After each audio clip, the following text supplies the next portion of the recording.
So I wanted to make this video for a while now, but I wanted to wait until the Shikoku rework was out for a bit to see how he played out after all the hype had died down and people learned how to play with and against him. So in this video I'll be going over each of the reworks we've gotten in For Honor so far and be ranking them from the worst to the best in my opinion. Now of course I'm not ranking them on how viable they are or how good they are or anything like that, but rather the quality of the rework and how fun the hero is to play. Of course, again, this is just my opinion, so feel free to tell me how you feel down in the comments, as I may have an entirely different opinion than you do. This also only includes heroes who got larger improvements or reworks, or as Yubi calls them, major hero updates, so heroes like Warlord, Highlander, and Nabushi won't be on the list.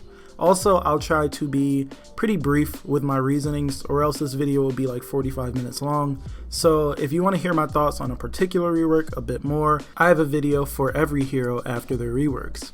I'll also leave a timestamp to each hero segment in the description or pinned comment, so you can skip around if you like. Now let's not waste any more time and get right into it.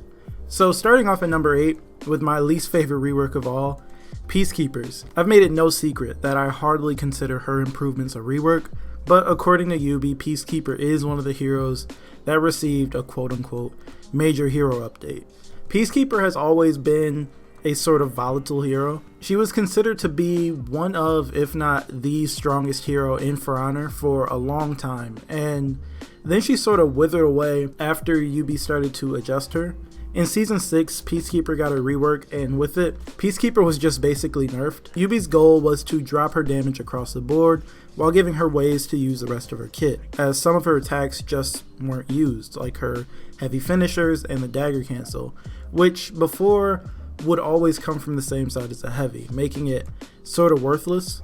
With the rework, they changed it so that dagger cancel will always come from the top to make it a mix-up.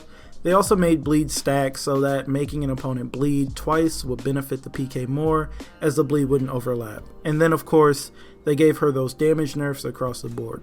Those were the big things with the rework. And I mean, it did make Peacekeeper weaker, but it didn't really feel like a rework. It did make her a bit more fun to play, but she didn't do too much damage and she had no sort of flow to her kit. I don't know, to me, there just wasn't enough there. Peacekeeper still hasn't fully recovered from her rework either, with Yubi trying to buff her in some way this season, but I think that Peacekeeper may need another passover, of course way down the line after all the other heroes have had their improvements.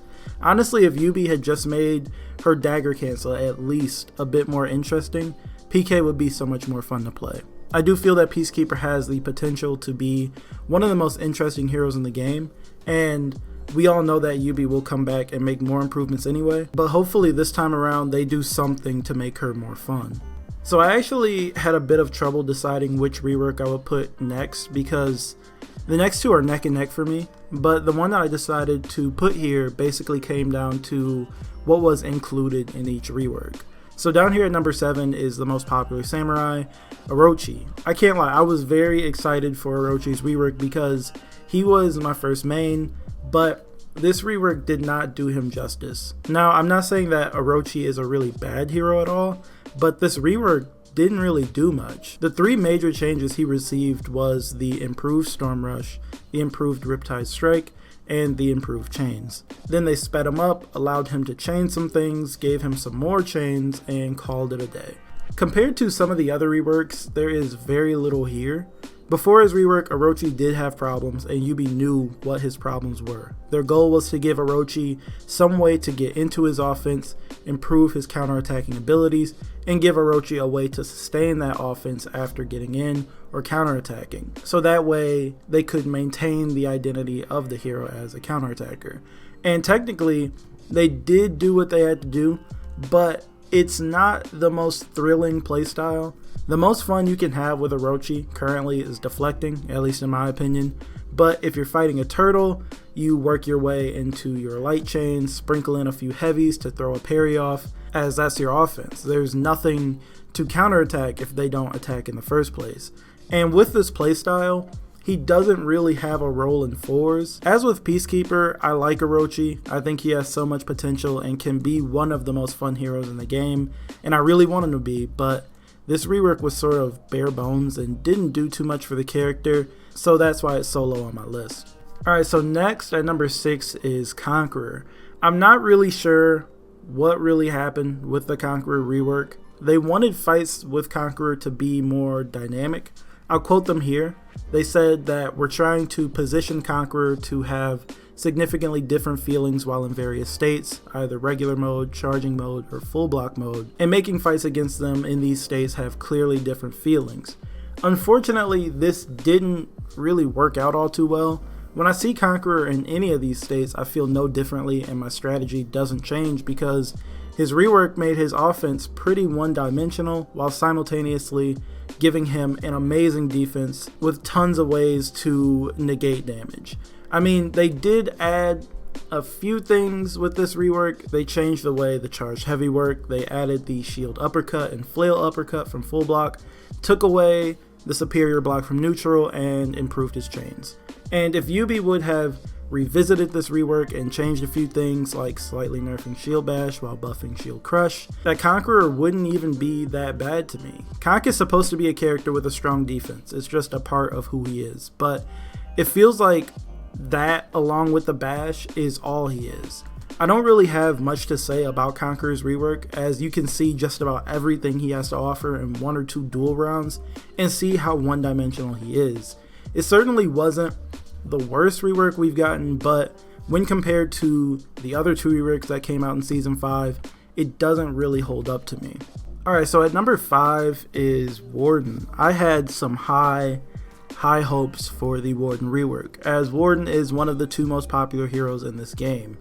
And you know, it really isn't all that bad, but the whole rework and any work put into it is just overshadowed by his most powerful tool, the shoulder bash. The rework itself didn't really do all too much. The zone could be chained, shoulder bash changes, forward dodge heavy introduced. They added the unblockable top heavy, they sped up his side lights, and allowed the sprint attack to chain. And that's basically it. Yubi wants Warden to be an introductory hero, a hero who a new player could just pick up and play, and maybe that's why he doesn't have the deepest kit. Don't get me wrong, Warden is fun to use for a little bit, but there's not much to do with him. You can really just turtle up against a Warden so that he has to rely on the bash. His shoulder bash is more versatile than the rest of his kit because it really has an answer for everything except rolling away. And if that's the case, just chase him down with Valiant Breakthrough. Nowadays, I'm used to the bash. If it couldn't be fainted so far into the animation, I think it would be fine. My main issue is that Yubi didn't really give him anything else to have fun with. If you strip away his shoulder, he has nothing basically. And I don't think that's the way a legendary swordsman is supposed to be. I think Yubi could have gotten really creative with Warden, but they just really dropped the ball on this one. I'm sure there are so many different ways to use the sword, and just charging people with your head down probably isn't one of them. I do like the other things they added to his kit though, as some of the changes were needed, and he can be fun at times for short periods, so Warden sits at the top of the bottom half of this list. At number 4 is Valkyrie. Despite what people say, Valkyrie is one of the more fun heroes to play in this game to me. I know that she's far from being the most versatile or deepest hero in the game, but there's something about her moveset that I like. There's a bit of freedom to it. It's fluid and it allows me to have fun with my strings. Now, this is one of those reworks that Yubi said that they would continue to improve on as time went on, which was sort of confusing, as you'd think after they create it, test it, and release it, that it would be ready to roll with only a few tweaks needed here and there after the community got to play around with it. And unfortunately, the rework released and Yubi never came back to it, so there's still a whole bunch of problems that Valkyrie has. The rework gave Valkyrie 5 new chains, improved the shield crush, and made the sweep less punishable with the guaranteed follow-up.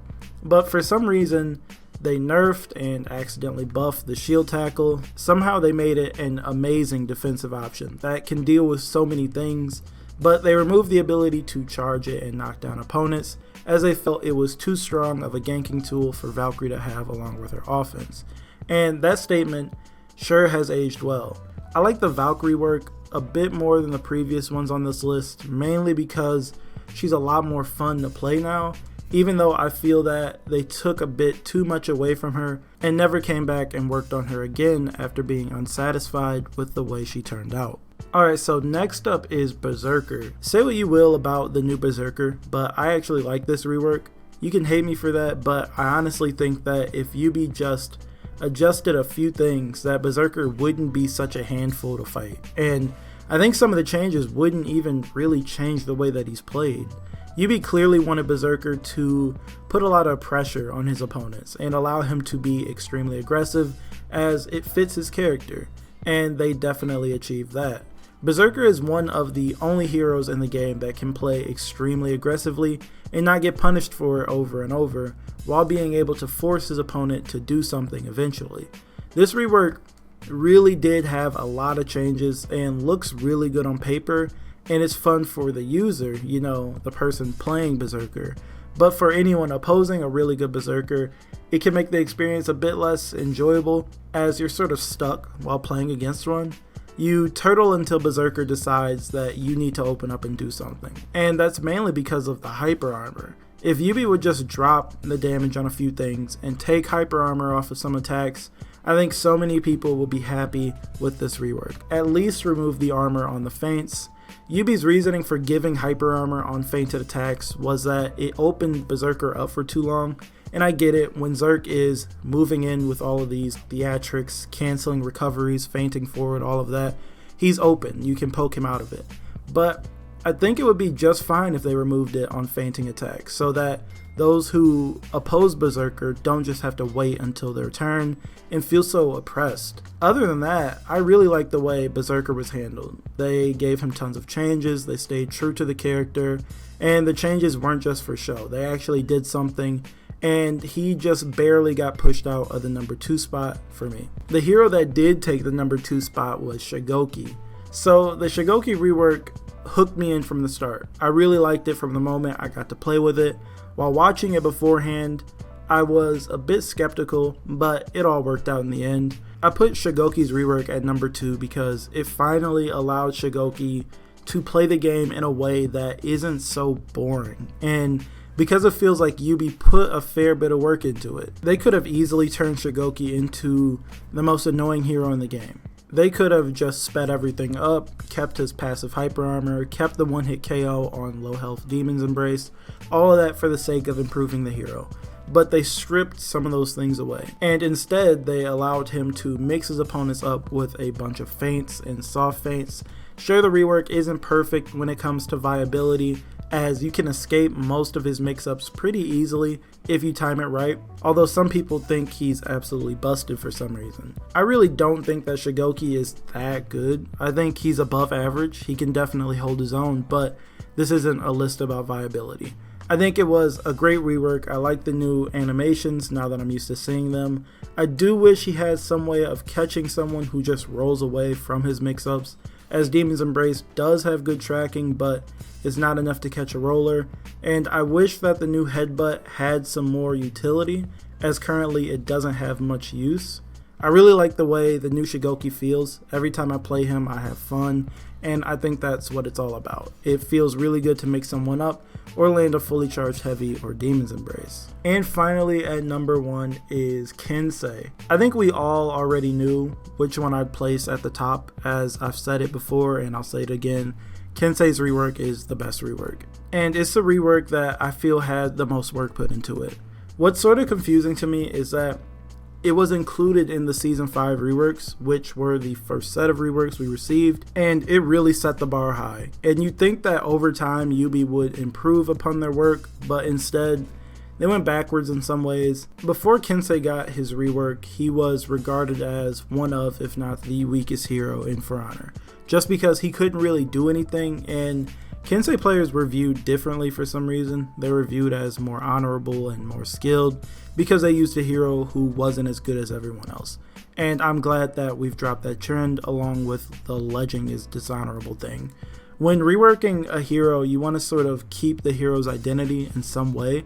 So Yubi did that. They played around with one of the things that made Kensei a bit unique, his top unblockable, and sort of expanded upon it by giving him more feints and mix-ups. Some people think that his entire moveset is a bit slow, and I agree with that. Now that the game is getting faster, some of his attacks and soft feints are pretty slow, at least when compared to a few of the other heroes. But for the most part, I think he's fine and would be happy if Yubi never bothered him again, aside from doing something to his sidelights.